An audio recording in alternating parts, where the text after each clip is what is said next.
Техничката влада може да се укине само тогаш кога ние би биле зрело општество, а ние тоа сега во овој момент не сме. Затоа што оваа власт канџите агресивно ги стави на сите институции и ги злоупотребува во своји политички цели.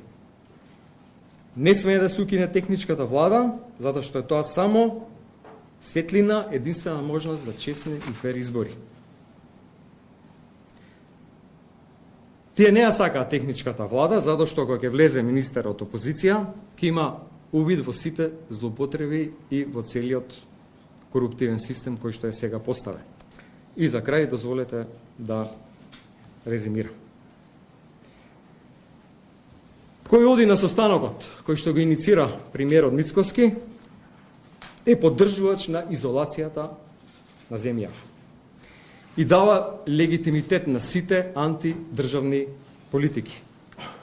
И што е најлошо, дава легитимитет на криминалот и на корупцијата. Кој оди на таков состанок, јавно се декларира дека е соработник на тендер коалицијата. За знам тоа сите го знаат. Одамна е јасно.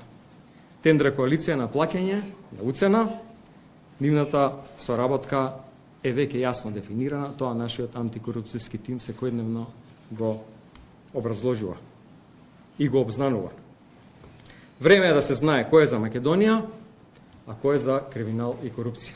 Да знаеме кој е за изолација, а кој е за прогрес и за интеграција. И поради сето тоа за нас Европската унија нема алтернатива.